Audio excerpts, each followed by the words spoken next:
오늘 이순신 노랑해전에 대해서 얘기를 할 건데요. 노랑해전은 너무나 다 잘 알고 계시죠.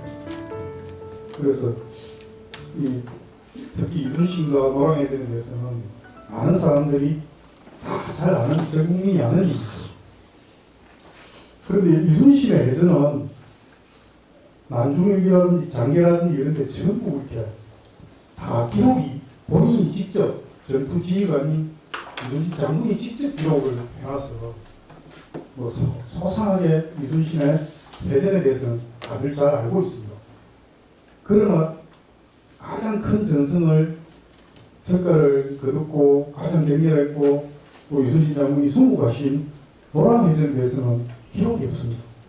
이순신 장군이 직접 쓴 난중일기도 없고 전투 보고서인 장계도 없고 오히려 이제 일본이나 명나라의 일부 기록이 있고 그 이후에 직후에 이제 우리나라의 기록들이 있긴 있는데 다른 해전과 달리 이렇게 지휘관이 직접 참여한 지휘관이 쓴 기록이 없어서 오히려 노랑해전을 잘 모르고 있습니다. 우리들.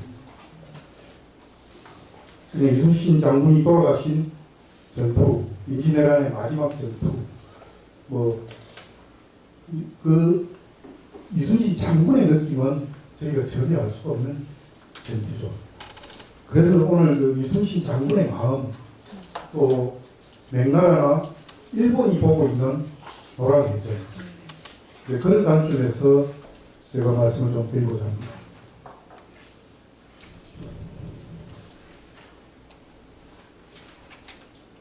남해 강포입니다. 여기가. 이 해안이 남해 강포인데 노랑은 여기 하동과 남해 섬해 사이에 이제 해협의 노랑이죠. 강포가 딱 마주보는 서북 방향에 섬진강이 있습니다.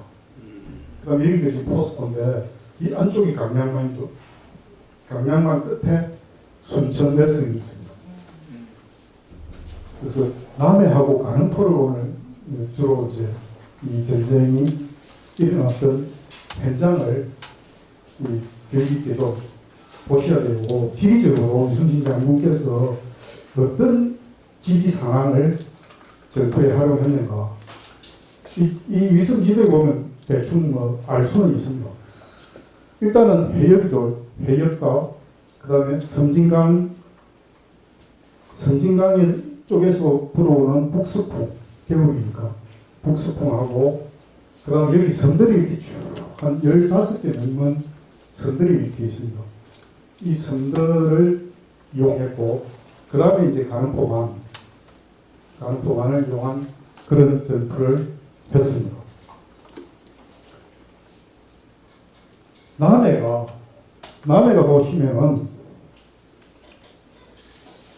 고대에 이제 가야와 백제와 신라의 접경이 있습니다. 원래 가야 땅이었다가 백제 땅이 됐다. 또 나중에 이제 전체가 신라 땅이 되죠. 그래서 아주 공사적으로 치열했던 지역입니다. 이 대종 여지도가 지금 봐도 상당히 잘 그리는 지도죠. 지금 미승사진하고 비슷하잖아요. 여기 이제 남해가 여기 있죠. 요렇게 안쪽에 들어가 있는 여기가 하포입니다. 하포, 마산이고, 여기가 진주고. 근데 여기 작은 섬이 창선인데, 창선하고 남해도를 지금 이제 남해 금으로 되어 있는데, 남해 안에 정중앙이 있습니다. 딱 중앙에 있고, 이제 국토의 남단 끝에 있기 때문에, 고려와 조선시대의 유배지로, 임종옥 박사도 유배 관련 강의를 들었죠.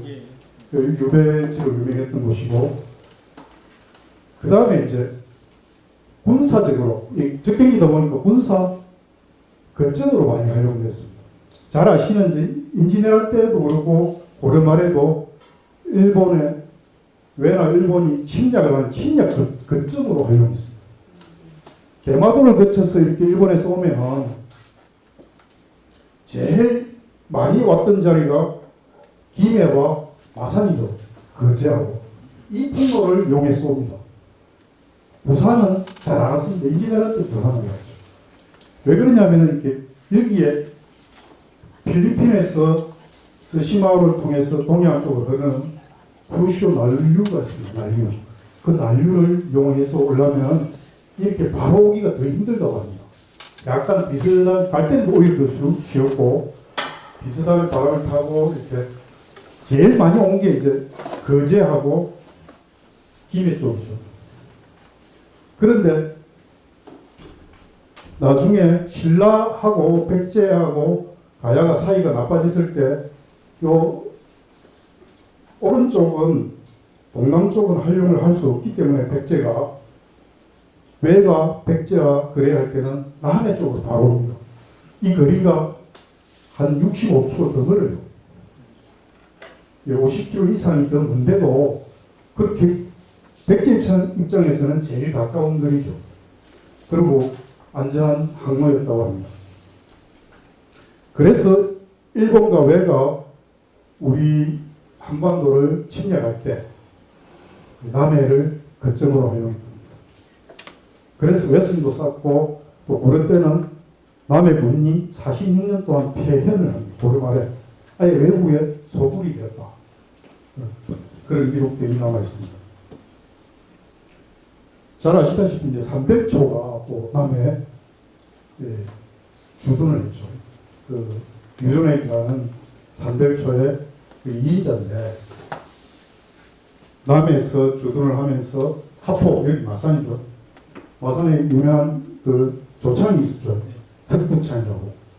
해원, 뒤에 해원창으로 충렬한 이름을 바꾸는데, 석두 돌석에 머리 붙잡니다. 돌머리 창인데, 왜 돌머리 창이라고 지었을까? 제가 좀 고민을 해보니까, 이 석전이라고 하죠, 석전. 석전이 돌밭이잖아요. 돌밭머리. 뭐 여러 가지 얘기들이 있는데, 제가 볼 때는 돌밭머리에 창고로 지었다. 해안가에. 그래서 석두창, 300초가 석두창과 요 사천에 보면 통량창이라고 있고, 또 순천에 해롱창이라고 있습니다. 이게 창이 지나는 주요 항로, 길목이거든요. 남해가. 그래서 300초가 김해, 하포 쪽에 이제 조창을 공격하고 항로에 연안 항로를 장악하려고 남해에다가 거점을 뒀습니다. 이게 이제 그 역사 기록에 다 나오죠. 나중에 김풍진이가 제주도 항파두리에서 이제 항파두리로 갈 때 300초의 그 배중선이 교차합니다. 배중선이가 진도에서 영농연합군에 쫓겨서 제주도로 갈 때, 그때 이제 기록에 이렇게 나옵니다. 남해에 300초의 무리들이 180척을 이끌고 제주도로 같이 합류해서 갔다. 그래서 이제 남해 대장군이라는 데가 있는데, 그게 300초 유적으로 보이는 데가 최근에 이제 발굴을 하고 있습니다. 시구조선을 지금 했습니다. 그리고 이제 고구려의 유질 부곡이라는 얘기가 고려사 지리지에 보면 이렇게 나옵니다. 남해 창선이, 여기 창선인데, 창선이 고구려의 유질 부곡이다. 이런 기록이 있습니다. 그런데 이제 남해 군지나 남해 사회 모든 자료를 보면 왜 남해가 고구려 땅이었는가 도저히 이해가 안 가거든요. 그래서 남해 역사 기록에는 뭐라고 적어놨냐면 이 그대로 적어놓습니다. 고구려의 유질 부곡이다. 창선이 가로를 딱 해놓고 아마 신라의 오기인 것 같다. 이렇게 적어놨어요. 지금도 공식적인 기록들에. 그래서 저는 이걸 보다가 고려사가 국가에서 쓴 정사인데 거기다가 신라와 고구려를 헷갈릴 리가 있겠나. 그래서 이제 제가 여러 자료들을 찾아보니까 우선 강개토 대왕에 보니 강개토 대왕 비문에 영락 10년 경자에 보병과 500만을 보내서 신라를 구원하였다. 이런 기록이 있습니다. 영락신릉이면 기원 400년, 400년 강개토 대학 때 갱전이었는데 그때 그때 고구려에서 군사 5만을 보내가지고 신라를 구원했다. 이 기록이 있는데 지금은 이제 그 연구를 많이 해가지고 이제 그 분야에 대해서 강력히 밝혀졌는데 제가 그 당시에는 왜 신라가 백제와 가야를 내두고 고구려한테 구원을 요청했을까? 이제 그때는 제가 깊이 잘 몰라서 그 의문을 가지고 있습니다. 그 이제 보니까 이 삼국이 동맹을 맺어놓고 왜가 가야하고 백제를 친했잖아요. 동맹을 맺어놓고 신라를 공격했습니다. 갱수성이 함락되고 내부한테 왕이 거의 피난을 갑니다. 그래서 고구려에 구원을 요청해서 사실 그때 고구려가 내려와가지고 신라를 거의 점령을 하고 있었어요. 왜를 쫓아냈죠? 김해 쪽까지 가야를 몰아가지고 건강가야가 망하는 그 계기가 됩니다. 그리고 이제 이 고래로 보면은 전쟁을 이긴 지역민이 전쟁을 이기고 나서 동북으로 그냥 돌아간 적이 없습니다. 지금도 2차 대전 이후에 미군이 유럽과 우리나라 팽개하고 오키나와 이런 다 지역도 있잖아요. 고구려가 일본을 쫓아내고 악수하고 돌아가겠습니다. 주둔을 한 거죠.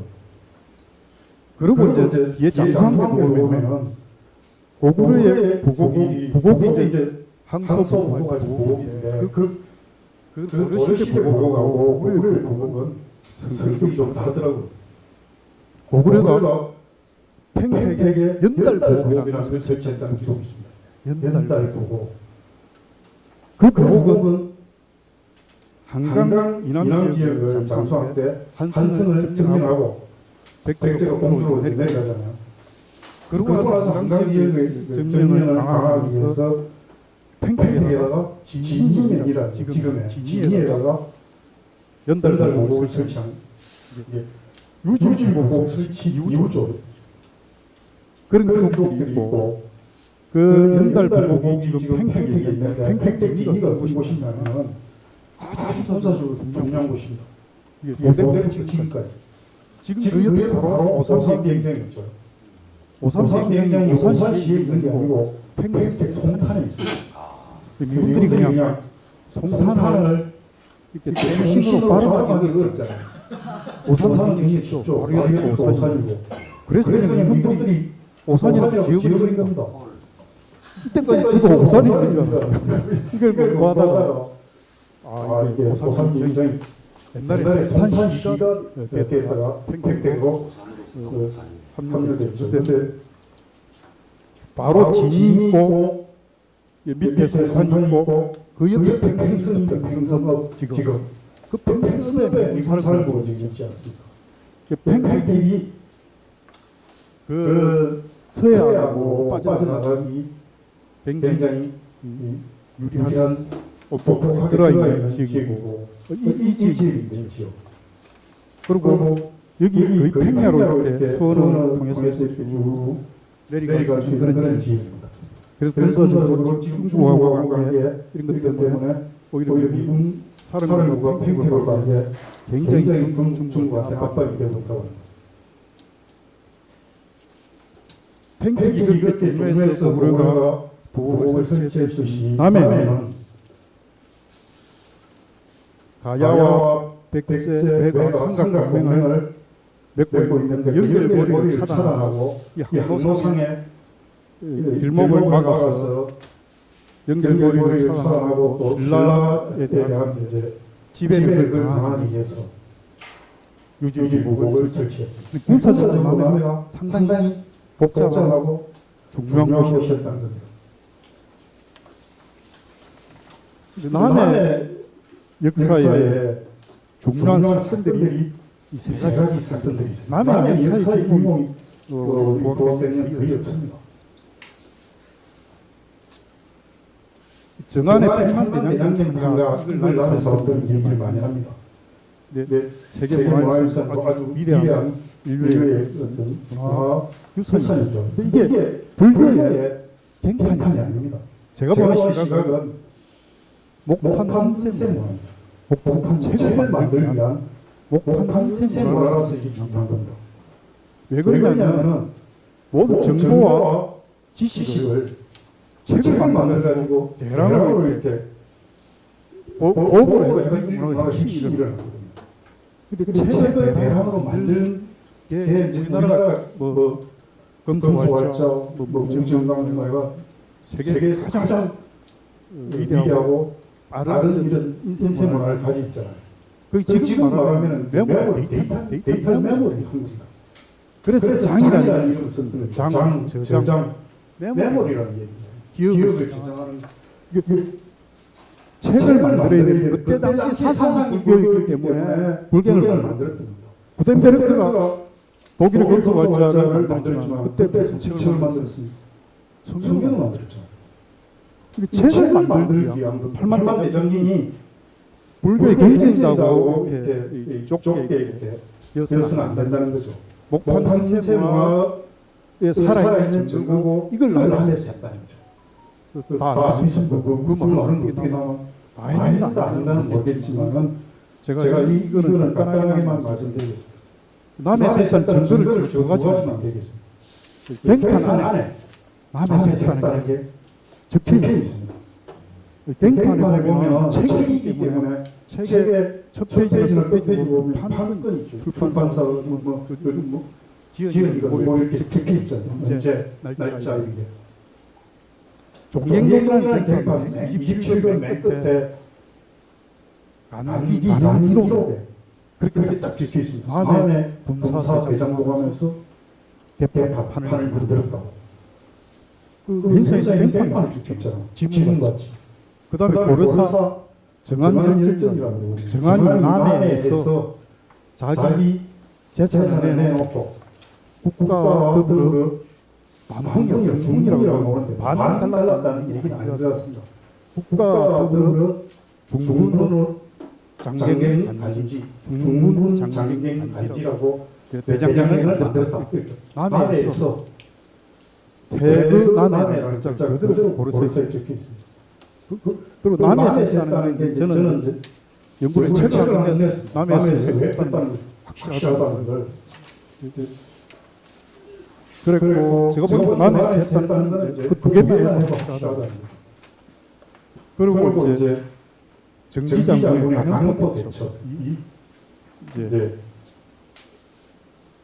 남에서 일어났습니다. 강포 대첩을 남의 사람들도 크게 관심 없어요. 이순신의 노랑이 워낙 유명하니까. 근데 간혹도 대체이 고려발에 외부를 몰아내고 조선소에 이제 외부가 평등되는데 가장 큰 전환점이 된 게 간혹도죠.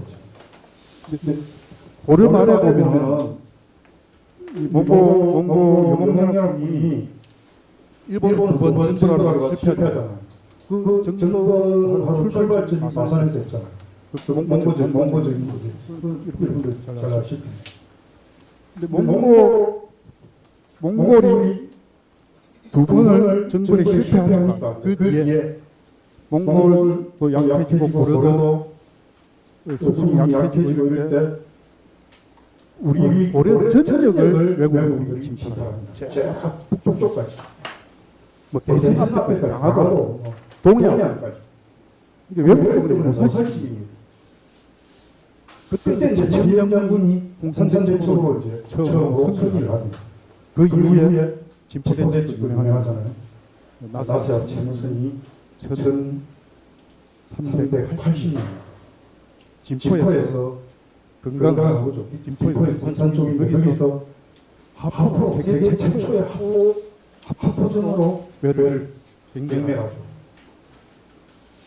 그때 이제 진포 나루 그 진포만에 이제 정박해 있는 외선들을 공격했던 겁니다. 배가 고파버리니까 외국들이 전국 육지로 도망갔던 거죠. 도망가서 육지 약탈하면서 쭉 내려오게 남원인까지 내려왔습니다. 그 인도에서 이제 이승계가 완전히 경멸시킨 그게 항산대첩입니다. 그 이제 진포의 장남들이죠. 이승기가 이승기가 전국 전국사가 그때 된 겁니다. 잘 국방에 예술하고 예술하고 국방 출신 한경도 전범이었는데 이승기가 이승기가 전국적인 전국적인 스타가 스타가 되고 12년 12년 뒤에 뒤에 조선 조선 왕으로 왕으로 등극하는 시기가 그때 일어난 겁니다. 그 3년 뒤에 이제 외국과 외국어가 대반격을 한 게 이제 기록에 기록에 어떻게 남는 나오는 마산 마산입니다. 마산. 합포에서 합포에서 외국인들이 외국인들이 대선단을 대선단을 끌고 끌고 전라도 저쪽으로 쪽으로 진격을 진격을 한다는 한다는 얘기 얘기 듣고 듣고 저는 저는 전지 전지 장군이 장군이 이제 나주 나주 강주 강주 쪽에서 쪽에서 이제 이제 목포 목포 쪽에서 쪽에서 내려와서 내려와서 간호에서 강포에서 전쟁을 전쟁을 했 했습니다. 여기는 이제 이동 이동 포전 포전을 한 거예요. 이때까지 싸울 때 보통 수군들이 수군들이 싸울 때 때 배에 배에 부닥치고 부닥치고 활을 쏘고 불을 지르거나 그다음에 배에 배에 등서 올라가서 올라가서 육박성 육박성 한 겁니다. 그런데 그런데 집포에서 집포에서 포를 포를 쐈 썼잖아요. 노랑 노랑 해전 그 그 이진해랑 이진해랑 이순신이 전부 그렇게 싸웠습니다. 한포전을 했어요. 근데 이미 200년 전에 보름말에 한포전을 했던 겁니다. 세계 최초의 이동 한포전이라고 저는 얘기를 하고 있습니다. 정지의 한포 제철이 진포에서는 전방에 있는 데에다가 데에다가 포를 포를 쐈고 쐈고 이거는 이거는 이동하고 막 다니면서 현대전의 한포전 한포전을 한개 한포전처럼 그래서 이제 세계 대전사에서도 한포전첩이 굉장히 주의 깊게 보고 있다고 합니다. 그 다음에 이제 이순신의 노랑해진이 1598년도에 노랑해진이 일어났습니다. 근데 이 세계의 사건이 한 곳에서 한 장소에서 일어났습니다. 그게 가는포입니다. 이세 세 사건이 사건이 다 다 가는포입니다. 가는포입니다. 여기가 가는포인데 당시에 당시에 남해 남해 지소, 남해 남해 읍성 읍성 여기 여기 있었습니다. 남해 남해 중심 지금 오현이라고 부릅니다. 백골자 오현자 그제 고현신의 입장 그 전국에 오현이 많습니다. 옛날에 괜히 있던 것은 옛날 읍이 이사감이나 이사감들 오현이라고 마산도 옛날 마산이 구마산이고 저쪽이 신마산이고 실제 여기가 마산이었죠. 회원 이쪽이 아까 서촌창도 있었고 그래서 저는 마산에 보니까 아니 저는 이제 신마산 쪽에 그 어려운 프로를 다닐 때 거기 있었습니다. 여기 신마산이라 지금 일제 가고 일본 놈들이 막 이렇게 마산 여기 맨날요. 그리고 여기가 구마산이더라. 여기 오히려 창동이 막 이게 발전돼 있고 그래서 그보다 더 오래 마산이 얘기했다. 그와 마찬가지로 고현이 옛날에 벤이 있던 곳이라 그래서 여기서 한 장소에서 일어났던 사건이라는 겁니다. 이게 가는포입니다. 여기가 가는포입니다.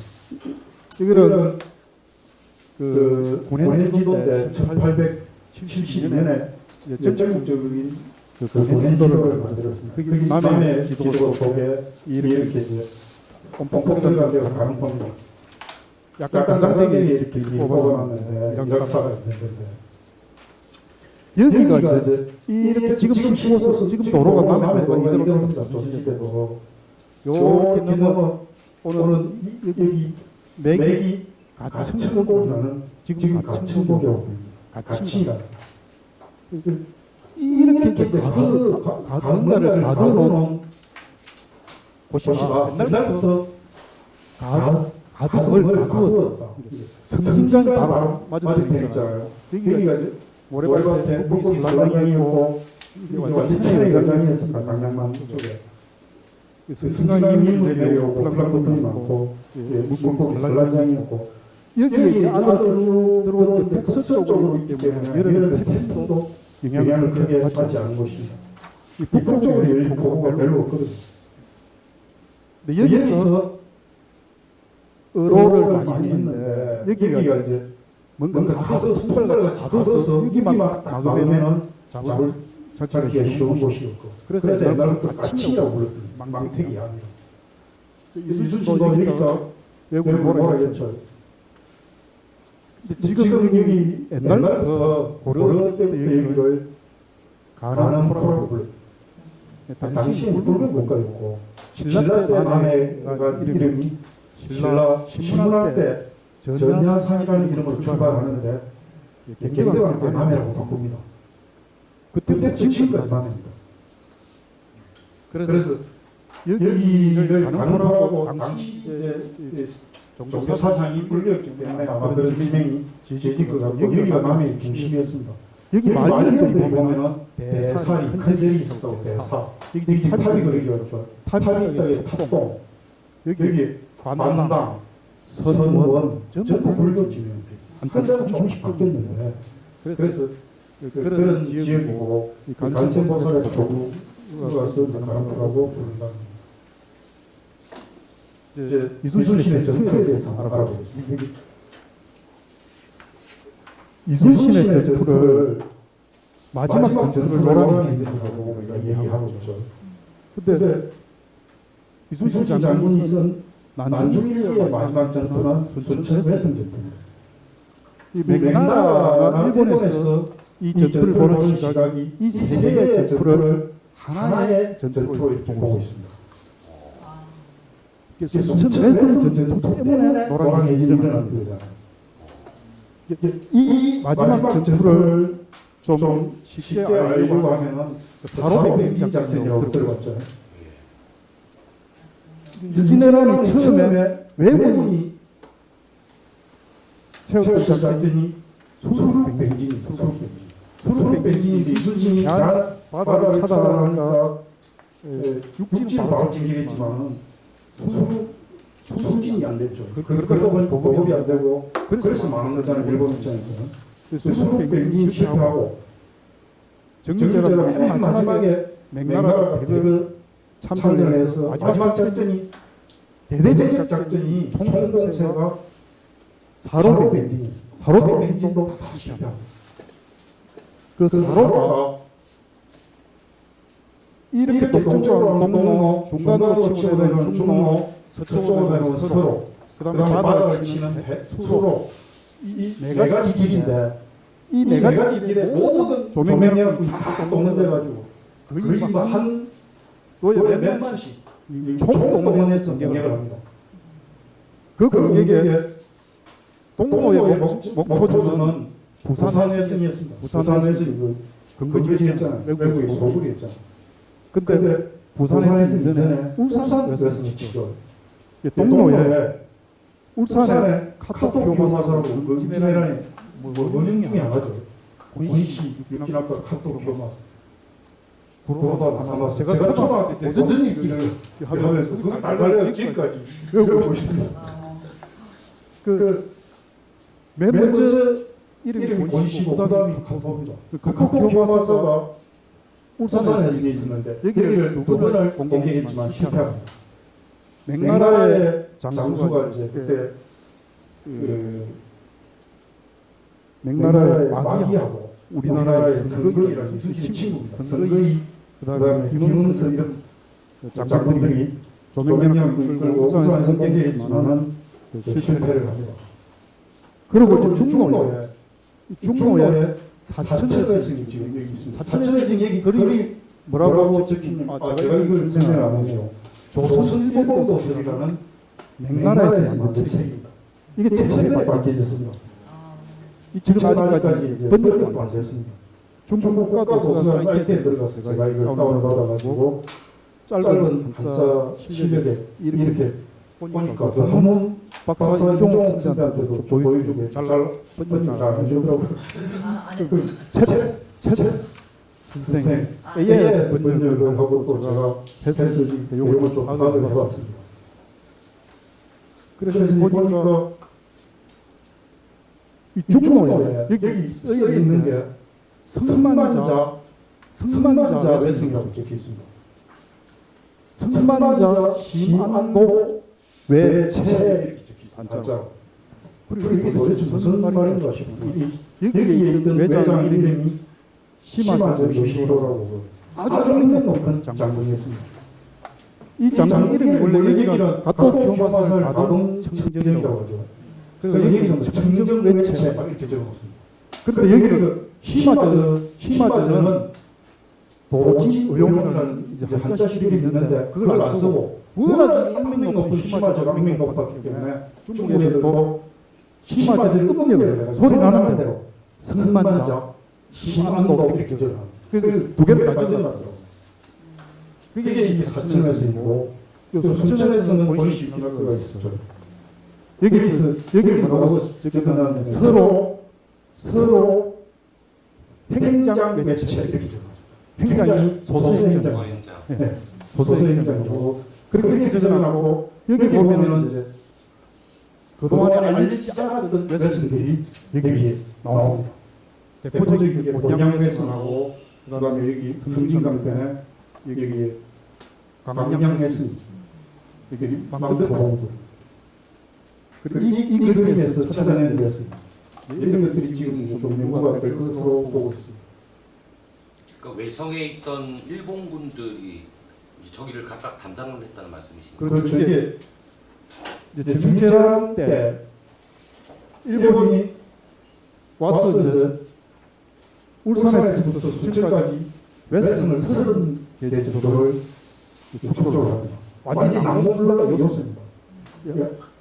한 번도 우리가 이게 판단을 시키지 못합니다. 대대적 공세를 해요. 여기도 있습니다. 마산에 산호동이 마산에서 있었습니다. 마산에서는 정제란 1597년에 남해에서 같이 축적을 했습니다. 그러니까 음포 지대도 지금도 크게 남아 있습니다. 웅천에서 쭉 예술들이 이렇게 그려져 있고 우리가 이제 발견하지 못한 예술들도 6개가 이게 표시가 되어 있습니다. 원시 문화가 있었던 순천에서 이게 이제 새로죠. 여기에 이제 윤정하고 그들이 공격을 합니다. 이때 이제 수로군 이순신의 진린과 이순신의 수로군이 핵공을 해라 해서 여기에 참여했습니다. 이게 조명연합 수로 합동작전으로 9월과 10월에 순천에서 이제 도관연합입니다. 근데 해전은 육군들이 제대로 공격을 안 합니다.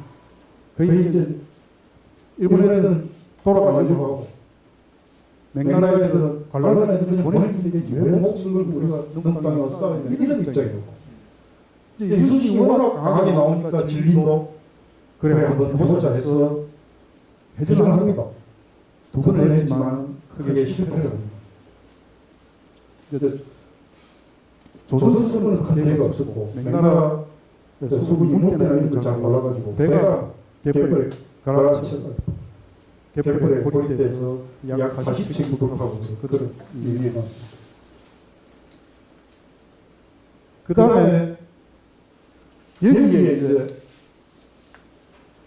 수로군이 공격을 하다가 이순신 강량만을 이렇게 차단하고 있으니까 시바제가 사천성에 쓰기잖아요.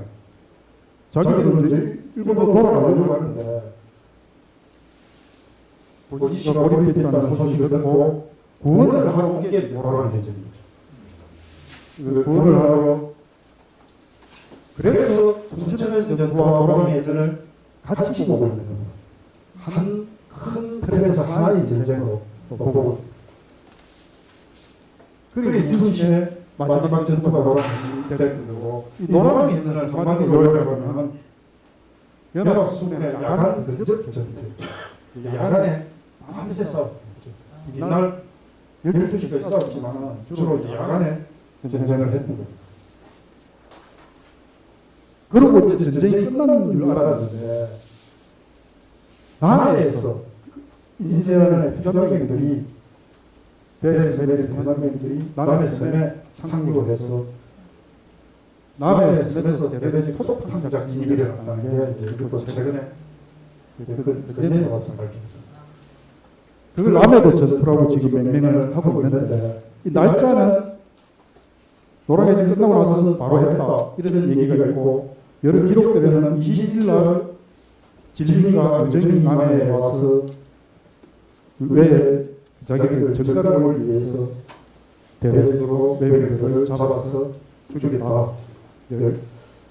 그런 얘기 어느 정도 어떤 규모의 전투가 있었는가는 자세한 것은 알 수가 없습니다. 대략적으로 분명하게 남의 도에서 비밀이 나는 그런 소탕된 일사들은 여러 기록에서 나오고 있습니다. 맥나라가 그린 전투입니다. 이 그림은 정의 기공도백이라고 하고 있는데 외를 정벌한 공을 기록한 그림의 백풍 이렇게 되어 있는데 이 백풍은 우리나라 중앙박물관에서 2009년도에 경매를 통해서 구매를 한 영국에서 근데 애초에 이 그림이 두 폭으로 되어 있습니다. 두 개의 백풍으로 6폭짜리 두 개의 백풍으로 되어 있는데 전반부 그림이고 이건 후반부 그림입니다. 이게 스토리가 있습니다. 스토리가. 전반부의 그림은 지금 스웨덴 극동아시아 박물관에 있습니다. 이게 왜 스웨덴에 가 있냐면 스웨덴의 애국가이 일본에서 1900년대 초에 자기 일본에 근무하다가 사서 가져온 두 개를. 하나는 경매에 나와서 우리 박물관 접속에 있는데 구매를 해온 거고. 전반부의 그림은 맥나라가 이제 육군이 조선으로 진격하는 거, 수군의 배가 출항하는 거, 그 다음에 평양성에 진입하는 거, 또 조선 왕을 만나는 거, 회의하는 장면, 작전 회의하는 이런 것들이 그려져 있고 후반부에는 지금 보시다시피 지금 이미에서 잘 안 보이시는데 여기 한 7개 장면이 그려져 있습니다. 이쪽에서 이렇게 진행이 되는데 여기가 이제 순천회성 여기 있습니다. 순천회성 입구에서 이 실록이나 이 기록에 어떤 얘기가 나오냐면 순천회성이 워낙 한마디기 어려우니까 유전이 일종의 수습습니다. 권씨한테 우리 회담하자. 너 나와봐라 회담하자. 이래 밖으로 깨냈는데 이 나왔다가 눈치를 끌고 도망을 들어갑니다. 급하게 성으로 들어가서 여기에 이제 외장 수백이라는 글자가 이중으로 쓰여 있습니다. 외국인이 빨리 철수해봐. 이제 그 장면을 그려놨던 거고, 응습 작전을 해냈던 거죠. 그리고 여기는 순천회성의 육군 전투입니다. 순천회성의 육군들이 이제 싸우는 장면. 이쪽은 수군들이 이순신과 진림이 수군들이 싸우는 장면. 전투는 일본이 나가고 거의 대기하고 있죠. 실제 상황이 그렇습니다. 여기는 노랑이 예전장면. 그 다음에 여기가 남해입니다. 남해. 남해라는 걸 어떻게 하냐면 여기 남해 성이라는 글자가 여기 적혀 있습니다. 지금 여기 이 글입니다.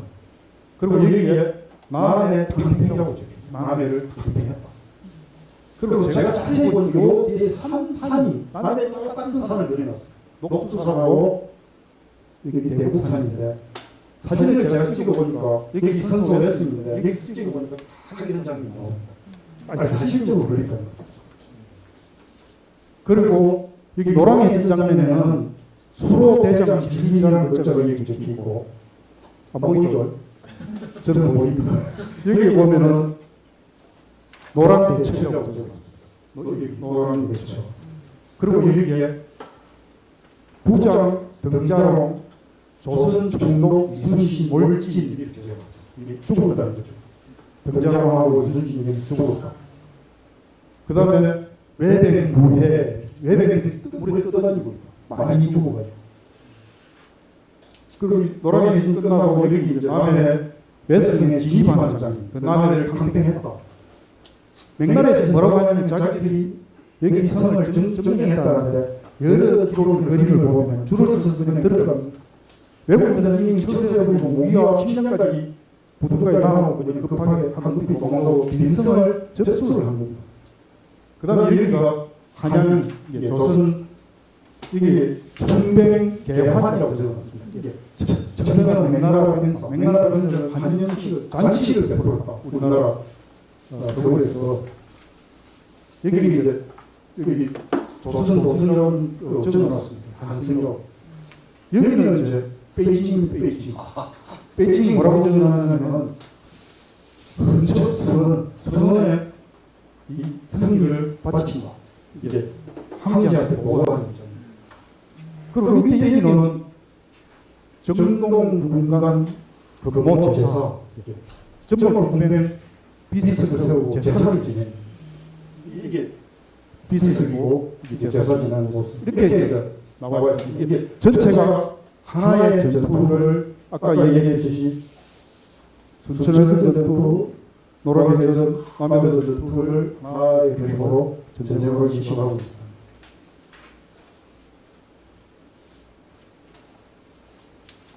그리고 이 아까 본 병풍에 원 그림으로 보여지고 있습니다. 정의 기본 보근이라고 똑같은 이름인데 그거는 두루마기 책글자죠. 두루마기 6.5 밑에 두루마기입니다. 이게 이제 1970년대 초에 컬럼비아 대학의 게리 예드라는 한국학교 교수가 사진으로 공개했습니다. 이게 일곱 개의 장면들이 쭉 연결되어 있습니다. 두루마기로. 맨 첫그림입니다. 이게. 맹나라 수군의 출정 장면인데 이게 고금도에 도착하는 장면이라고도 합니다. 어쨌든 맹나라 수군이 전쟁을 앞두고 이렇게 아주 사실적으로 이렇게 종문하다가 요즘 사진 찍듯이 직접 그리는 여기에 군사가 4,400명이 이루어져 있습니다. 그 조정연합 군이 2,300명, 일본군이 2,000명, 함선 235척, 외선이 2채, 건물이 196채, 나무가 이렇게 깃발이 487, 합포와 조총, 총칼, 하수 그려져 있습니다. 여기 깃발이나 무기들 제가 다 새긴 게 아니고 개인이 에드야드 교수가 됐습니다. 그래서 이 교수님이 신동아 1978년도에 12월호에 기록을 해요. 그 내용을 제가 보고 이렇게 적어요. 작전 리장입니다. 여기 사흘날을 진리라고 보기도 하고 우리나라 쪽에서는 우이진 당시 현장에 갔는데 우리나라 군인도 여기 빨간 복장이 있는 게 조선군 복장이다 이렇게 지금 얘기를 하고 있긴 합니다. 당연히 맹나라 입장에서 그렇기 때문에 진리라고 보여집니다.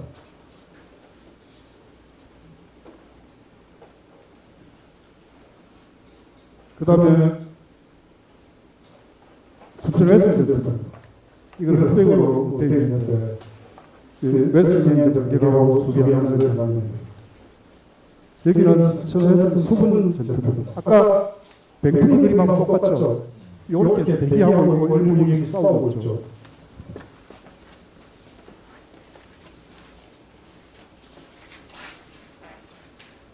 이게 노란 전장입니다.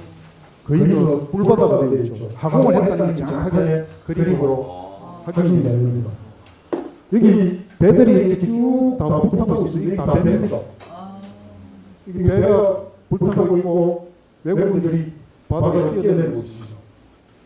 아주 그냥 바다 중에 온통 꿀바다가 되어 있습니다. 노랑에서는 하공이에요. 하공. 굉장히 사실적으로 사진을 보듯이 이 그림을 그려놓고 있습니다.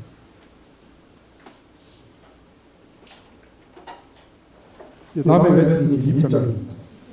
그 줄 서서 쭉 들어가고 있습니다. 줄 서서. 아까 이 산이 이렇게 이기를 보여요. 다음에 시적으로 그린 거예요. 그리고 그 게리 교수의 글에 보면 여기에 글자가 적혀 있는데 만해와 노랑이라는 글자가 선명하게 적혀 있어서 그렇게 자기 기고문에 적혀 있습니다. 노랑에서 끝나고 전투가 다 끝난 줄 알았는데 계속 전투를 하고 있습니다. 마지막 장면인데 여기에 조맹연합군들이 남들이 몰아가니까 외국인들이 바다로 뛰어내리고 있습니다. 그러니까 전투가 이순신 장군이 수고하시고 우리는 그냥 전쟁이 끝났다 외국인들이 도망가고 끝났다 이렇게 알고 있습니다. 남해에서 이렇게 계속 전투가 진행되고 있습니다. 그 장면들을 조금씩 확대하는 그림입니다. 이 순천에서 전투에 보면 외국인들이 저 총알 쭉 들고 이렇게 있고 여기 이제 조명영한 분이 성 바깥에서 활로 공격을 하고 있습니다. 그리고 이제 성문 쪽에 공성 장비를 동원해가지고 성을 공격하고 있는 겁니다. 여기 이제 공성 장비 안에 이렇게 사람들이 들어있고 포를 쏠 수 있는 문들이 들어있고 있잖아요. 외국인들이 한바탕에 막 성이 밖에 나왔던 애들이 안으로 도망가는 장면들이 옆에 보이고. 그런데 이 자세히 보면 맥나라 군인들이 거의 뭐 싸우기 싫어하는 포도주 영특하게 보입니다. 여기 무슨 장비 안에 앉아있는 사람이 학대가 그거입니다.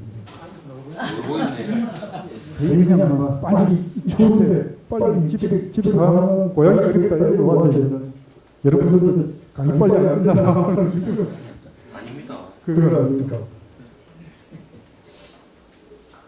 그 정문 쪽에 공격을 하는 장면이고 저 안쪽에 이제 제일 안쪽 바닷가 쪽에 수백들이 긴장한 채 대기를 하고 있고 앞에서 해진이 벌어지고 있었습니다. 그리고 깃발들을 이렇게 보면 여기에 행장이라는 글자가 보입니다. 이 소선 행장이 여기에 있던 곳입니다. 여차하면 바다 쪽으로 도망가고 제일 안쪽에 있었습니다.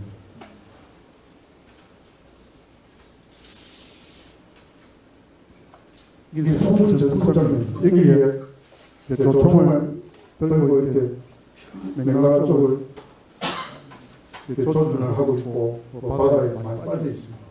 이렇게 쭉이 조명나라 분이고 이렇게 내려오거든요. 맥나라 입장에서 그러다 보니까 자기들이 뭐 이긴 것 같이 하지만 실제로 수전에서는 맥나라가 피해가 많았습니다.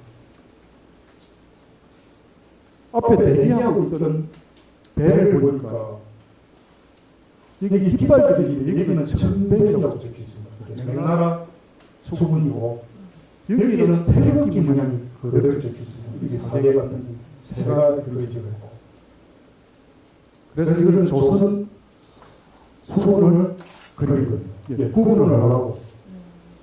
태극기를 우리는 1800년대에 쓴 걸로 알고 있는데 훨씬 이전에 우리 수군에 호식으로 이렇게 썼다는 걸 확실합니다. 또 실질이 백제나 신라의 사찰에도 태극 문양이 발견되고 있습니다. 고유에 우리가 얼죽보다 우리가 태극을 고유의 문양으로 썼다는 게 확실합니다. 이 문장을 태극기로 옮겨서 썼다 이렇게 봐야 됩니다. 그리고 조선 수군은 헬멧을 그런 걸 쓰고 있습니다. 자세히 보시면 그 계리 교수님이 포에는 119 구급대에 이 모자가 딱 이렇게 자기는 포에 내놨습니다. 119들이 쓰는 이렇게 헬멧같이 생겨라. 이 노란 장면을 확대한 겁니다. 언제 불바다가 되겠죠.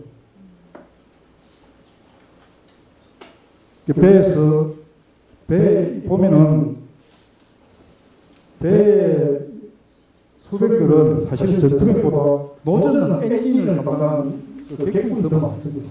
200명이 타면 100명이 넘는 사람이 노를 듣는 사람.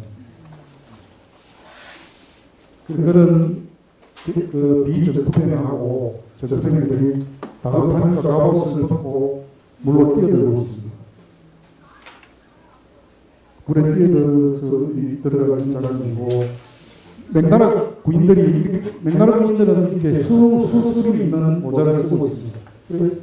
이 적의 수급을 목을 따야 정가를 올릴 수 있잖아요. 던져냅니다. 옛날에는 전공을 기록할 방법이 없으니까 무조건 목을 따라 몇 개 따라 이래야 인정해 줬습니다. 그러다 보니까 정전할 때 여러분들이 우리나라 사람들의 코하고 귀를 잘라줬죠. 그 교도에 비총 있잖아요. 그래서 제가 서울에 있을 때 불교 쪽에 좀 일을 했는데 그때 그 교토에 있는 그 홀령이라고 갖고자 해서 그 비총 나가서 그 홀령을 갖고 사천이죠. 사천 선진이 여성 옆에 그 묻어서 비총을 만들어놨습니다. 그래서 그럴 정도로 다 목을 따르는 목이 이제 분량이 많으니까 처음에 길을 잘랐어요. 근데 길을 두 개 달리니까 이제 이거 한 개를 한 명이 치기 어렵잖아요.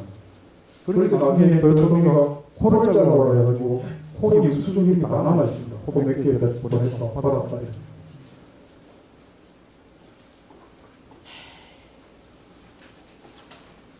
이 장면들이 계속 연결되고 있고, 남의 웨스는 기기반을 장면, 그 다음에 외군들을 체포해서 호송하는 장면, 이렇게 목을 묶어서 막 끌고 가지고 있죠. 여기 이제 수색하는 장면들, 이런 것들이 계속 그려져 있습니다.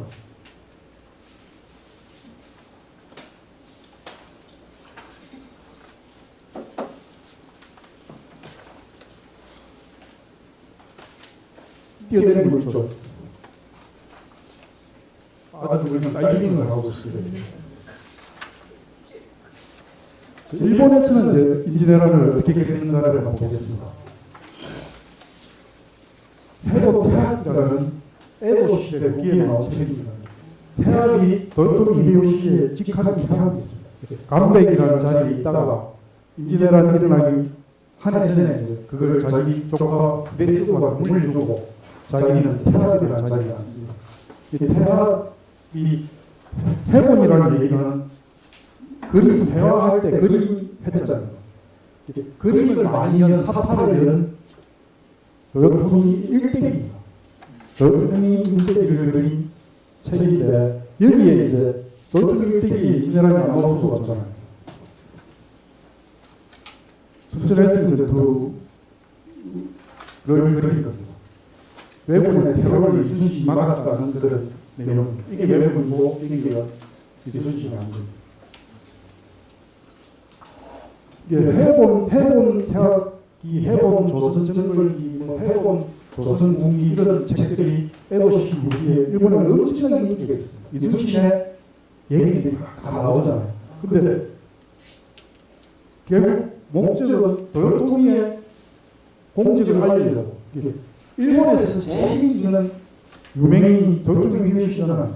우리는 이순신이지만 우리 침략의 원흉이라고 하지만 일본 입장에서 보면 흑수에서 일본을 동일했던 대단한 인물이죠. 그리고 맥나라를 상대로 그냥 붙었다는 거죠. 지금도 미국과 붙었다 이렇게 보고 일본 애들이 아주 존경한 부동의 1위가 도요토미입니다. 그 다음이 도쿠가와 이에야스고 오다 노부나 이런 우리 볼 때 원인들을 자기들 체포를 치고 있죠.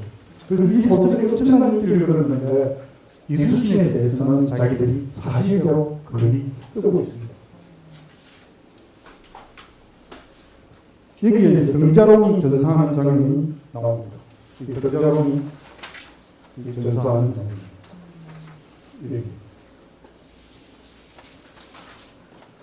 그 다음에 해본 조선궁이라는 그 무렵에 나온 책인데, 이 조선궁기문들 인지대란 전쟁 관련된 책들이 상당히 있습니다. 이게 대중적으로 이렇게 봤습니다. 여기 보면은 일본 군선이 대하포, 하포한테 당했다. 예, 조명현군의 하포한테 우리가 당해서 이렇게 불바다가 됐다. 이게 굉장히 사실적으로 그리고 있죠. 이 책은 사실 일본에서는 우리가 유승용 대감이 쓴 징기록 있잖아요. 우리나라에서 그게 아니지 책을 대중책이 아니잖아요. 대중화되지 못했죠. 국민들, 백성들 그게 안 읽었잖아요. 그런데 1600년대 말에 1695년 6년에 일본에서 징기록이 조선 징기록이라는 이름으로 번역이 출판이 대중화됩니다. 굉장히 인기였어요. 그 이후에 조선 징비록의 영향을 받아가지고 상당히 사실적으로 이순신과 이신민은 대단한 사람으로 이제 묘사를 해놨습니다. 그리고 자기들이 당했다, 조선 수군한테 물려쳤다 이렇게 솔직하게 시인을 하고 있습니다. 또 역으로 보면은 우리가 이길 건데 저는 정말 되지도 않는 이상한 대장군이가 물려쳤다 이렇게 대면을 하는 부분도 있다고 합니다. 그만큼 위대한 우리가 어떻게 감당할 수 없는 정도로 위대한 사람들이었다. 이순신은 인정을 한 거죠. 해전의 장면들이 나오고 있습니다. 그리고 여기 보면은 이제 명나라에서도 이렇게 총을 쏘고 있죠. 사실 우리가 임진왜란의 주력 무기들은 전부 총이었습니다. 일본은 조총이었고 우리는 화포였죠. 우리도 개인이 조총같이 쏘는 총이 성자 총통이라고 우리 해군의 주력 무기였습니다. 그게 하나로 참으로 싸운 게 아니에요. 하나를 많이 쏘죠. 이제 총은 발사하는 시간이 많이 걸려가지고 하루는 그냥 땡겨버리면 되는데 그래서 우리가 하루를 굉장히 중요시 했을 뿐이지 사실 해전에서는 거의 총으로 쐈습니다. 해본 조선 정글기라는 책에 이순신이 순국한 장면을 그려놨습니다. 보입니까? 이순신이 순국한 장면. 이게 수없는 조총을 이렇게 쏴고 있습니다. 쏴고 있고 여기 배가 다 부서지고 여기 어디쯤에서 이순신이 이제 흉타를 맞고 이렇게 떨어진 걸로 이렇게 그려놨습니다. 이게 대맹이라고 적어놨죠. 우리는 대맹나라하고 붙다 이거 조선하고 붙은 게 아니라 명나라 때문에 졌다. 일본이 대적 패배의 요인으로 세 가지를 꼽았습니다. 첫 번째, 명나라만 아니었으면 일이 있을 건데. 그 다음에 이제 이순신 때문에 졌다. 그 다음에 조선에 가서 이제 싸우는데 민간인들이 그냥 나오더라고 의변에. 그냥 특공대 같이 게릴라 같이 생각도 못하는 그 민간인들은 무슨 일인데 이런 사람들이 칼을 들고 나오고 그 의변 때문에 졌다. 국민들이 싸웠기 때문에. 이제 세 가지를 이렇게 외부적 요인으로 들고 그래서 모든 그림들에 이렇게 명나라라고 보시는 거죠. 명나라 때문에 졌다.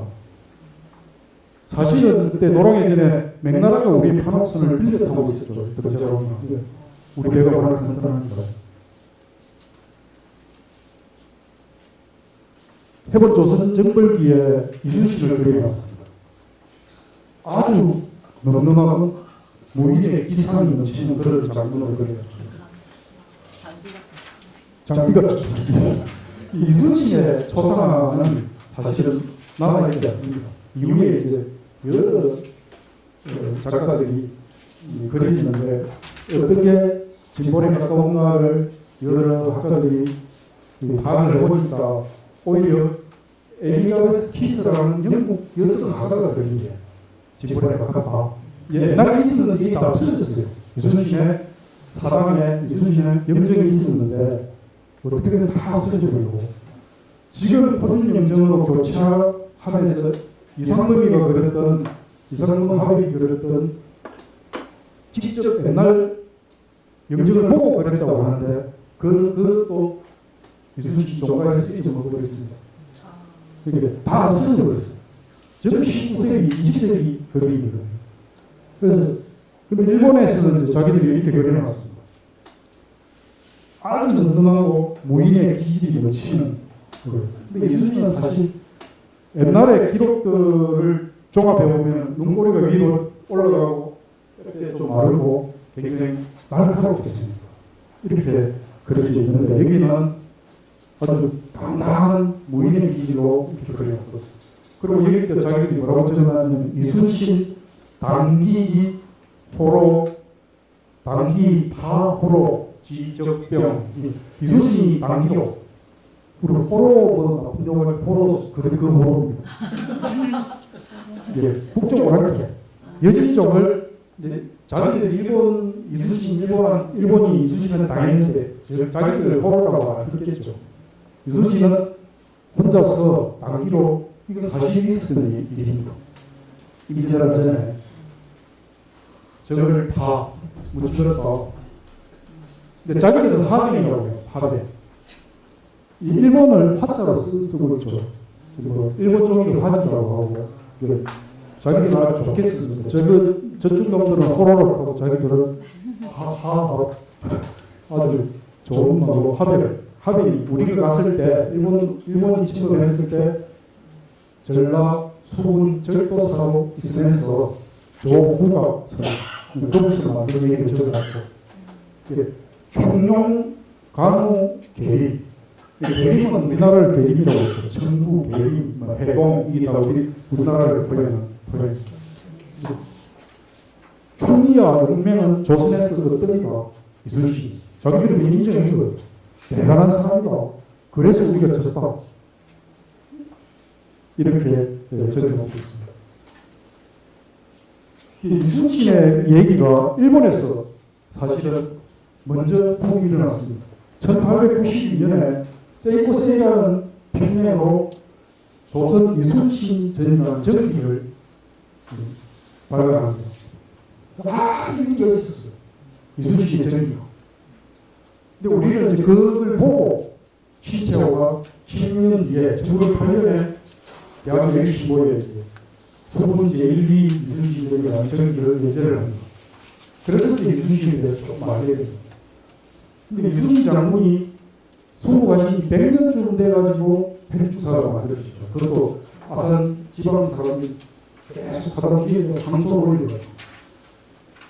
그리고 이순신에 대해서 별로 그렇게 전국적인 부문은 별로 일어나지 않았어요. 잘 아시다시피 정조도 이순신 전기를 인쇄해서 만들고 총무 이순신 전서라는 이순신이 나간 책들을 나중에부터 다 모아서 그 전서를 편집해서 만듭니다. 그리고 정조가 직접 신도비를 해주죠. 왕이. 그때 이순신 부분이 좀 일어났거든요. 그러고 나서 또 잔잔해버려요. 일본에서는 1800년대에 이순신 부분이 일어나는 거예요. 그래서 아까 그런 책들이 인기가 있었고 그 다음에 이순신 전기도 나와서 쭉 팔리고 뭐 그랬던 거죠. 그리고 이제 메이지 시대에 이제 해군을 주로 하고 육군이 뒤따라오는 해군을 육성해야 된다. 일본 군국주의 나갈 수 있는 해군이 이순신을 배우자. 러일전쟁, 청일전쟁 전부 이순신 정부로 해군이 전쟁을 한 겁니다. 일본 해군이 이순신을 집중적으로 읽는 거예요. 그래서 일본 해군 장군들이 쓴 책들이 나와요. 이순신 전기나 이순신을 세웠잖아요. 근데 우리는 오히려 이순신을 그렇게 이제 깊이 있게 국민적으로 부흥이 일지를 않았습니다. 아까 처음에 봤던 조선 일본도선이라는 책에 서로 매체 군도라고 여기 강양 외스님 그려져 있죠. 그리고 여기 이제 순천에서인데 서로 행장 대매체라고 적어놨습니다. 여기 이제 해자를 바다를 팠어요. 바다를 파가지고 순천에서는 예교 스님이라고 하고 외놈할 때 외교 스님이라고 합니다. 근데 외는 예인선 할 때 끌렸잖아요. 이렇게 다리를 이제 끌어들인 물을 끌어들여가지고 바닷물을 끌어들여서 완전히 잘라서 해자를 놨습니다. 그래서 안에도 굉장히 복잡하게 해놔서 난공불락이 였어요. 그리고 여기 율림이라고 되어 있죠. 밤나무 숲인데 지금 율총공단 예술 쪽으로 가는 율총공단. 지금도 진행이 그대로 가능하죠. 여기 남에 여자친구 그려져 있고 여기 이제 해롱창이 해농창이라고 해놨습니다. 해롱창이 여기 있고 수기지 고운도로 이렇게 그려놨습니다. 순천 웨스턴 전투가 나중에는 9월 15일부터 고운도를 출발해서 여수 쪽에서 숙박을 한 내용이 쭉 적혀 있습니다.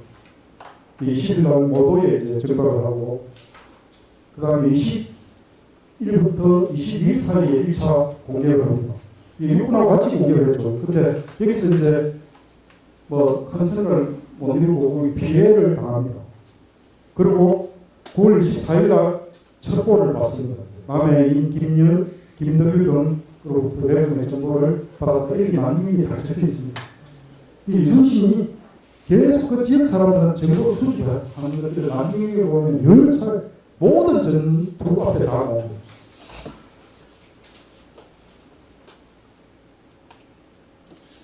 그 이후에 2차 전투에도 그 명나라가 크게 손실을 보고 끝나고 나서 이제 3차 이어진 게 노랑해전인데 그 노랑해전 직전에 이제 나중일기에 이런 얘기들이 나옵니다.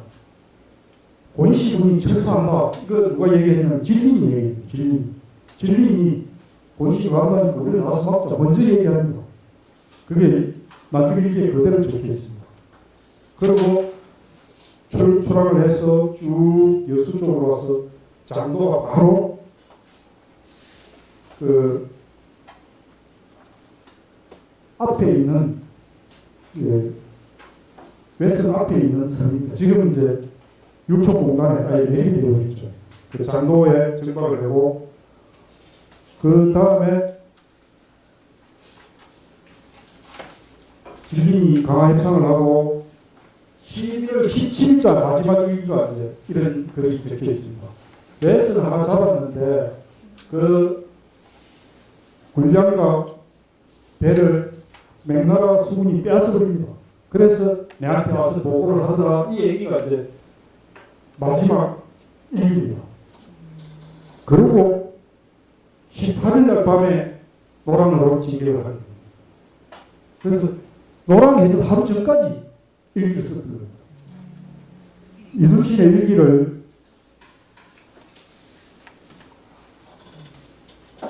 보시면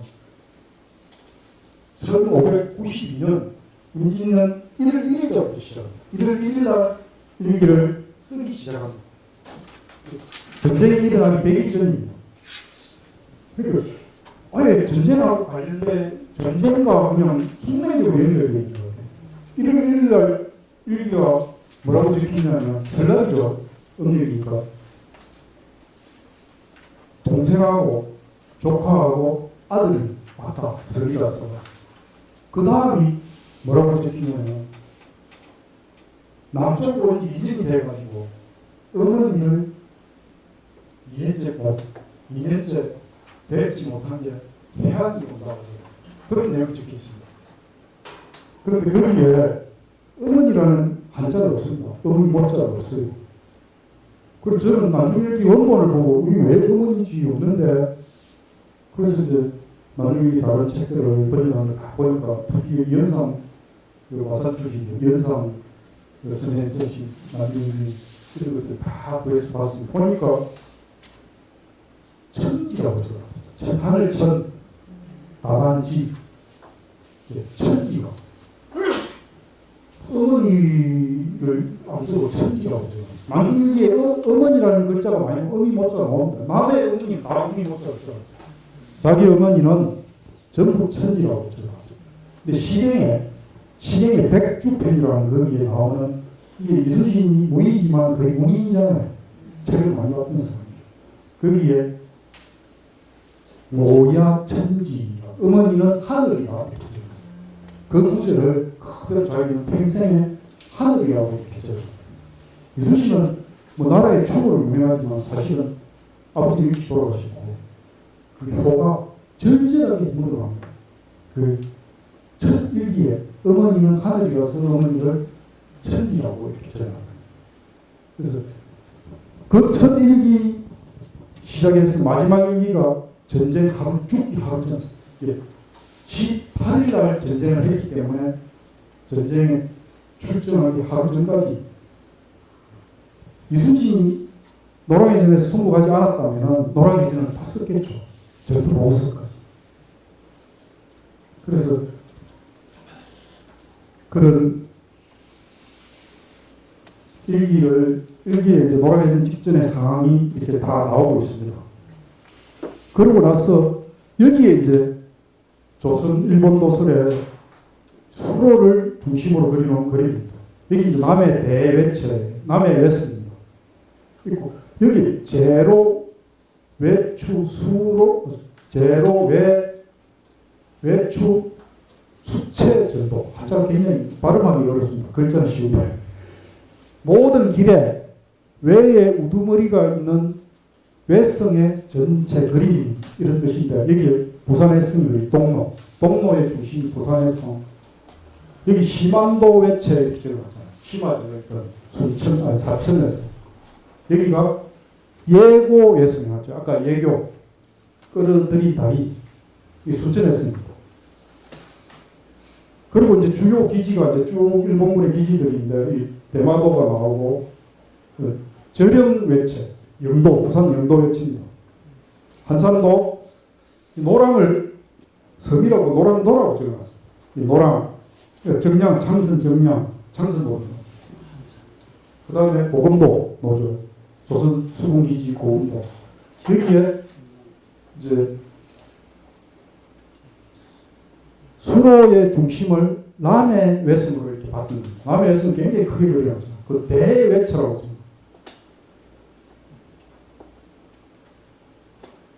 노랑해전을 이제 보도록 하겠습니다. 노랑해전의 전술은 매복과 모리와 봉쇄와 화고입니다.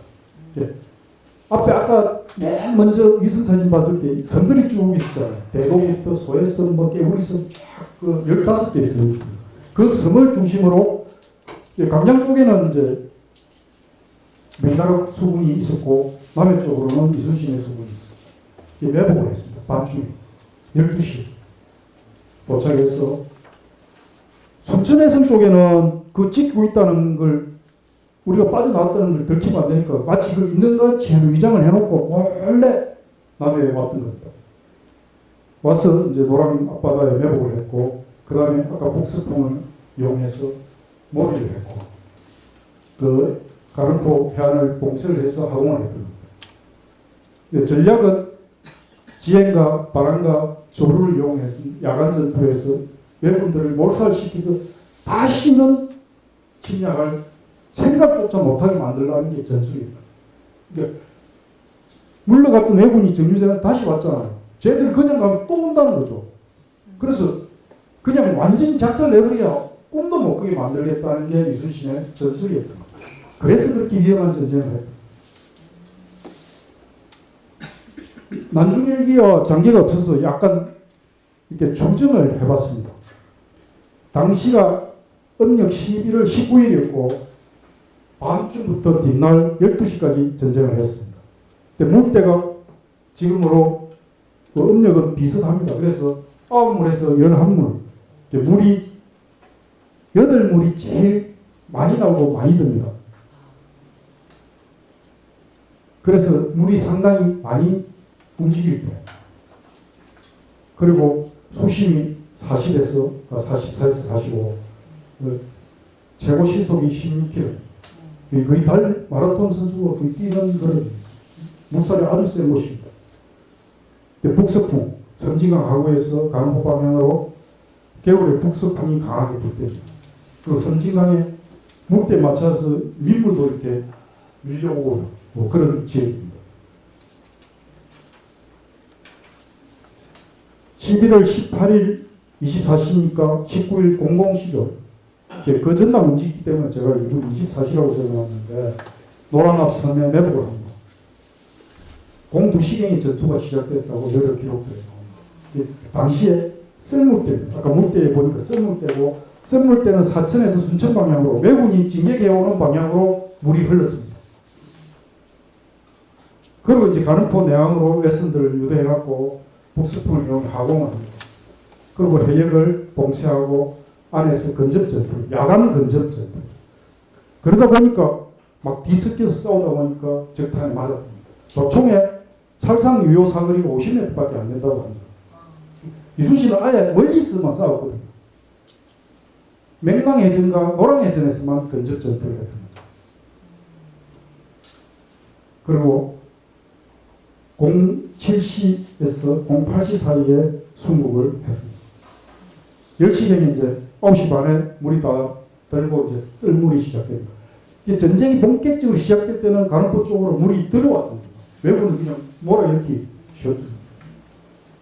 12시에 전투가 종료되고 바로 남해도 전투가 시작된 걸로 보고 있습니다. 이순신 해전을 보면은 정보 기술을 바탕으로 하고 있습니다. 모든 전투를 다 정보를 망을꾼 망군, 이 채탁군은 정보 수집군 해가지고 정보를 기록하고 분석하고 활용합니다. 그리고 신무기를 거북선은 이미 태종 때부터 만들어져 있었지만은 이걸 계속 개발을 합니다. 업그레이드를 시키고 보급 정비 교육 훈련이 나중에 이게 보면 다 나오는데 이런 훈련들을 합니다. 4월 13일 날 임진왜란이 발발했는데 12일 날 마지막으로 거북선 하포를 점령을 합니다. 그런 기록들이 전쟁과 뗄 수 없는 그런 문맹적인 그런 상황이었다는 게 느껴집니다. 그런 정보 기술을 바탕으로 심리전과 냉철한 리더십으로 전쟁을 지휘했다. 아군과 적군의 이제 어떤 심리전을 다 활용했다. 이순신은 천문과 지리를 또 100% 활용해서 전쟁합니다. 자연적 조건들을 활용합니다. 또 스스로 전투 장소를 선택을 합니다. 이순신이 선택합니다. 포를 공격하고 양은 지키고 내가 세력이 약하거나 급박할 때는 락에서 전투를 합니다. 대표적인 게 맹랑이고 물살이 센 곳이죠. 락은. 노랑이고 갯내랑은 가는포 전투 한산도 전투 한산도 해전을 출발이 갯내랑에서부터 합니다. 이 거제와 풍령 사이에 물살이 센 거제 대교가 있는데요. 갯내랑이죠. 하포, 당포는 이순신이 진격을 해서 공격을 합니다.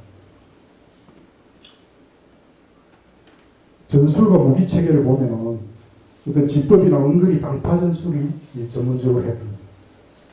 당파라는 게 이순신이 썼던 포가 갱렬탄이 아니고 날아가서 꽝 폭발하는 그런 폭탄이 아니고 그냥 찍어버리는 찌르는 우리 몽둥이 가지고 이렇게 공을 치는 걸 당구라고 하잖아요. 그 당점이다.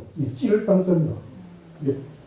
하를 학대했다고 봅니다. 포화에 큰 하사를 대장검증 그런 거 한 2m 가까이 되는 2m 넘는 하사를 내서 그냥 쏴버립니다. 그러면 이게 저게 배를 그냥 뚫어버립니다. 사람을 살상하려면 그러면 조란환이라고 조그마한 철안이나 마판 작은 몽돌 돌 같은 걸 넣어가지고 쏴버립니다. 이게 산탄이 되는 거죠. 그래서 이제 인명을 살상했던 거고. 그런데 이따가 이제 뭐 시간이 빨리 가나요. 이따가 그 무기에 대해서는 좀 이따가 잠깐 보기로 하고 넘어가도록 하겠습니다.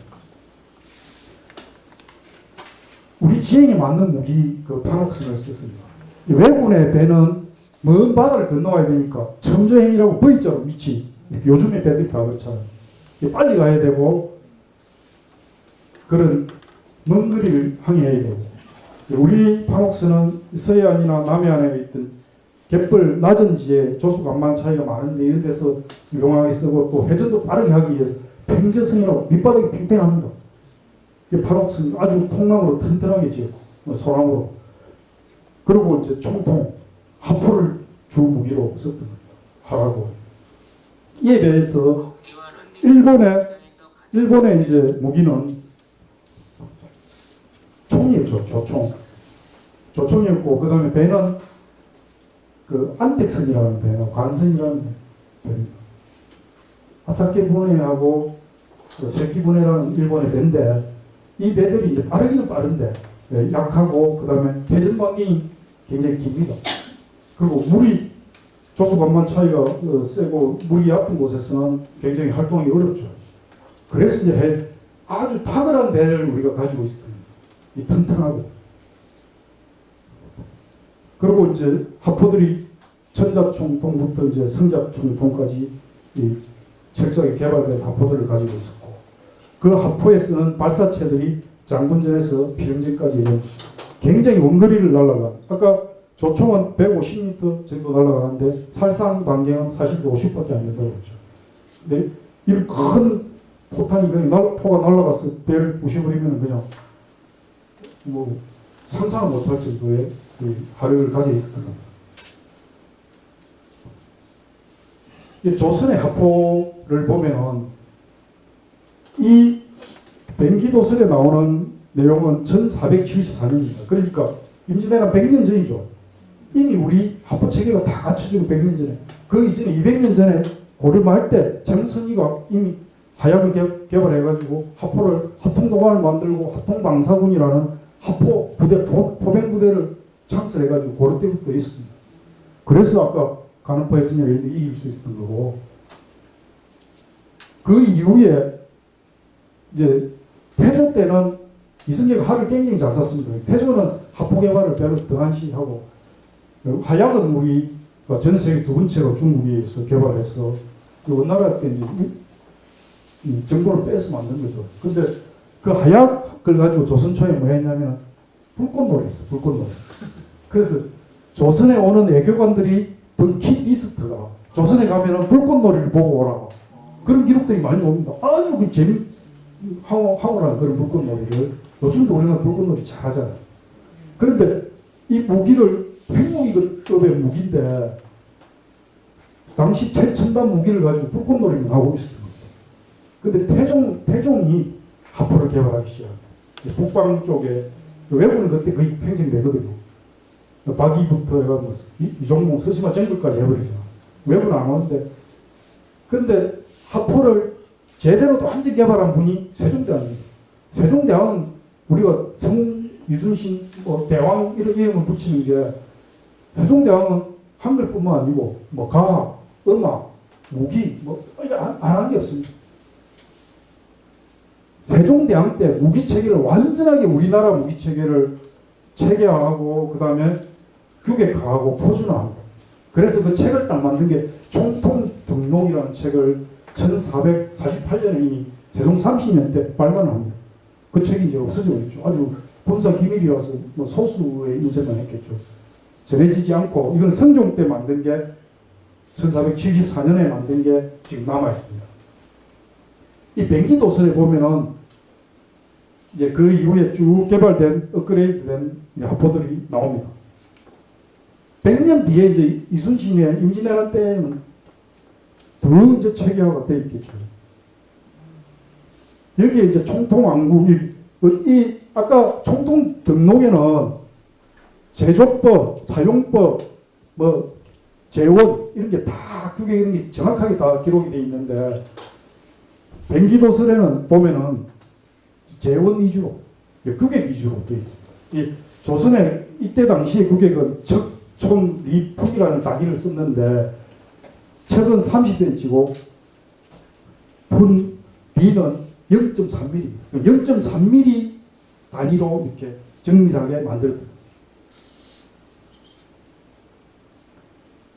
여기에 보면은 장군합통의 약통의 길이가 7초. 약통은 이렇게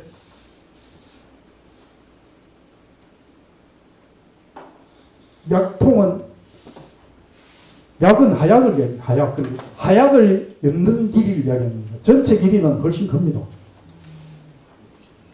그래서 제가 앞부분은 그냥 앞부분만 번역을 해놨는데 이 뱅기도서를 보면은 전체를 잘 찾아보시면은 그 정부 사이트에 들어가서 보면은 전체적 내용을 번역되어 있는 내용을 볼 수 있습니다. 여기에 총통, 이게 지금 이쪽에 있는 게 발사체고 이게 총통입니다. 1총통, 2총통. 지금 1총통은 전자총통이라고 보시면 됩니다. 이게 발사체가 대장군전, 뭐 차대전 이런 발사체들이 지금의 그 로켓하고 똑같죠, 모양은. 로켓의 디자인하고 똑같잖아요, 지금. 근데 이게 이제 폭발을 하는 게 아니라는 거죠.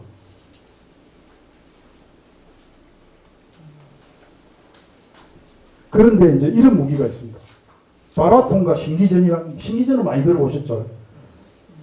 이 바라통이 이제 대바라통, 지화통 이런 게 있는데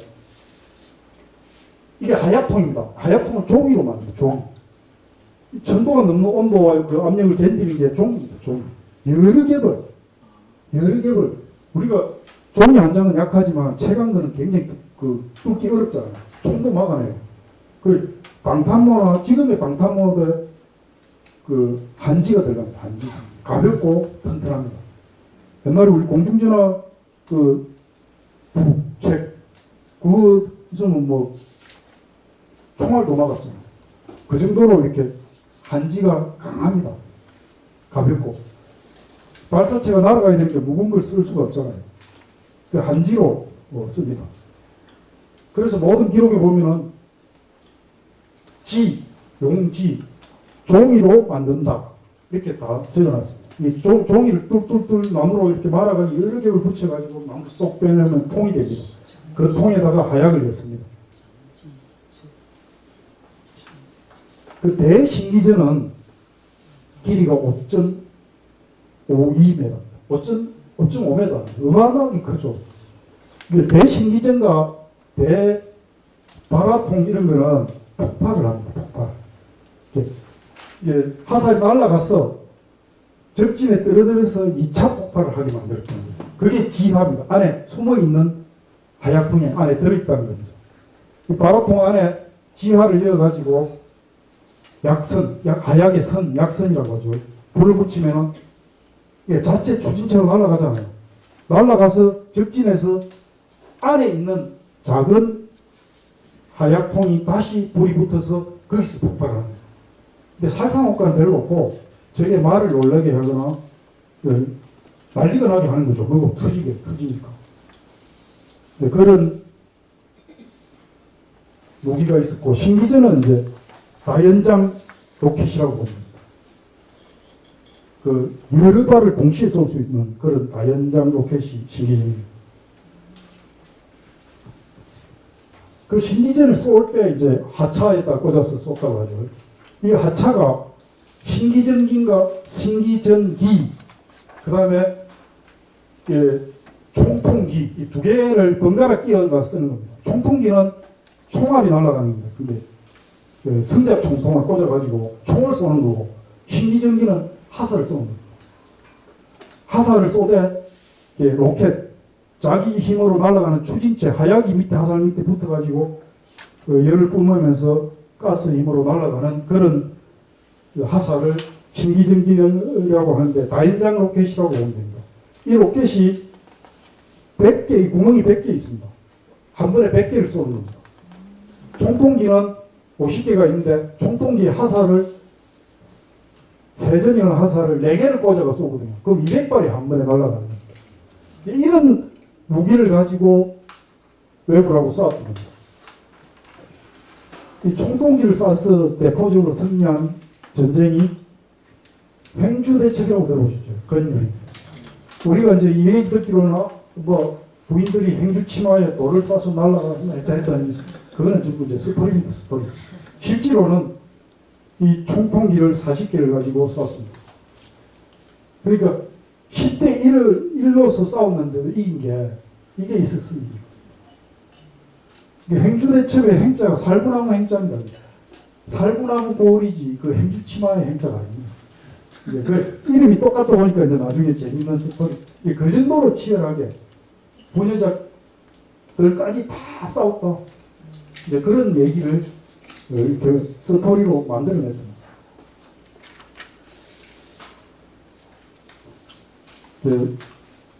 시간이 다 돼가니까 제가 좀 빨리 해서 마치도록 하겠습니다. 소국 장소가 가는포입니다. 가는포. 제가 기록들을 다 확인해 보니까 직후 노랑해진 직후와 후대의 기록들을 전부 점검해 보니까 가는포다, 노랑이다, 남해다. 남해, 노랑에 있는 가는포다 이렇게 보시면 됩니다. 그래서 대부분의 이제 수치로 보거나 여러 기록들을 확인해 볼 때 가는포가 확실하다. 가는포에서 순국하셨다. 그 다음에 순국 시간. 기록들에 날이 밝기 전 새벽, 동틀 무렵이다. 날이 이미 밝았을 때다. 그 다음에 아침이다. 이런 기록들이 있는데 동틀 무렵 느낌도 좋고 아마 동틀 무렵에 돌아가신 게 아닌가 그 당시 400년 전에 해가 언제 떴는가를 제가 찾아보니까 아까 07시부터 08시 사이.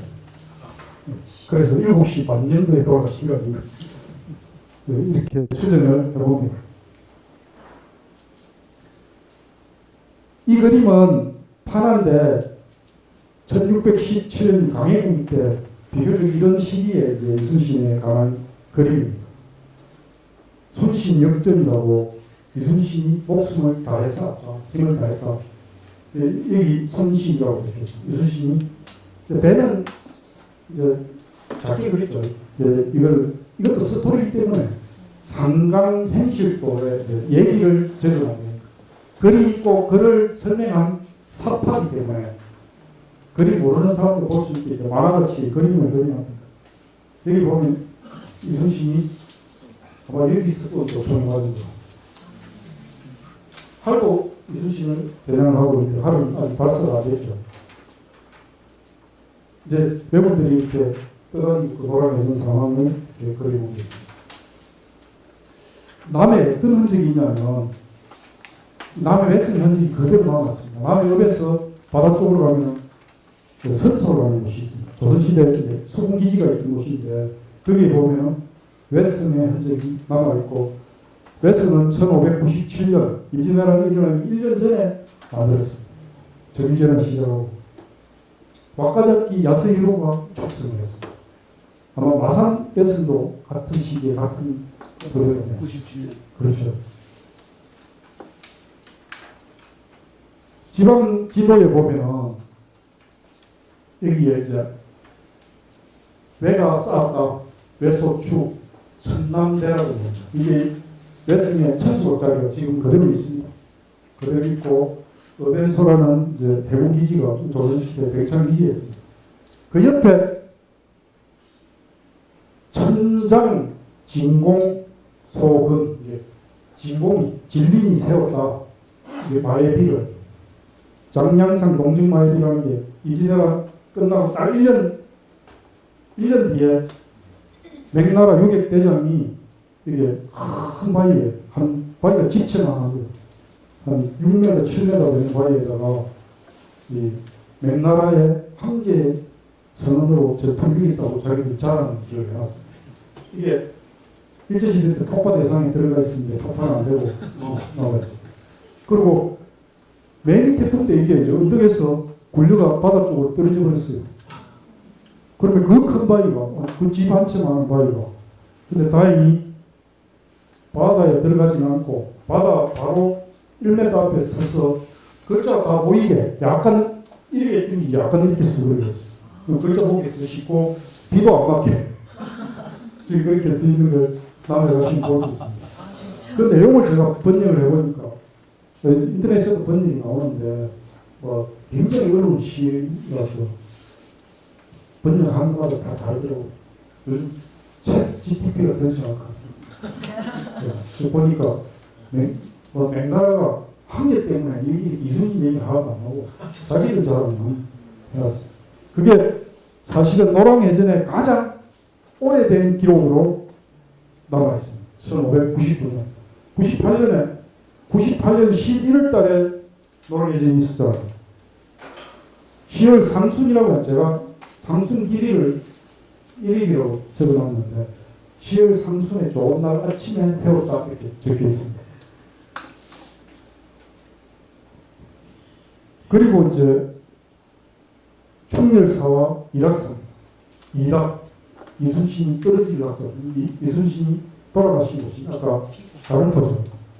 그리고 처음에 돌아가신 유해를 모셨던 것이 충렬사입니다. 이 충렬사는 아산 행춘사보다 먼저 세웁니다. 이 충렬사에 충렬사 관리를 누가 했느냐 해갖고 유림들은 자기들이 했다. 노랑 서원을 옆에 지어놨거든요. 그렇게 나오는데 최근에 이제 남해 하방사라는 절에 오래된 왕문절목이라는 오래된 책이 발견이 됐습니다. 이 책이 미국에 있다가 교포가 이걸 자기 돈으로 사서 우리나라 주식에 보내줍니다. 한국 얘기가 되죠. 하방사에 약 340년간의 기록이 완문은 공문이고 절목은 그 절의 어떤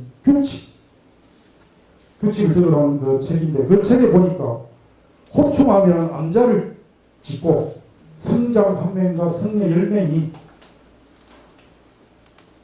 충렬사를 수호했다. 그 수호했다 해서 호충암이라는 스님들 보고 지키라 했던 겁니다.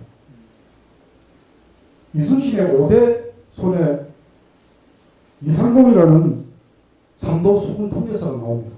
이분이 그 호충암을 짓게 하고 돈을 얻어서 성녀들한테 관리를 시키는 일종의 선배입니다. 그러면서 하방사가 어마어마한 재산을 줍니다. 정부에서. 남의 10개 원을 토지를 관리하는 지금도 하방사가 규모 큽니다. 왜 섬에 그런 큰 절이 없거든요. 근데 왜 이렇게 큰 절이 있지 했는데 이 충렬사 관리를 맡기면서 땅을 어마어마하게 준 겁니다. 그래서 제가 그 하방사 땅을 전부 조사해서 지금은 다 팔아먹은 별거 없어요. 지금도 많이 나가 있는데 그때는 전국에 손꼽을 정도의 사하갑을 가지고 있었어요.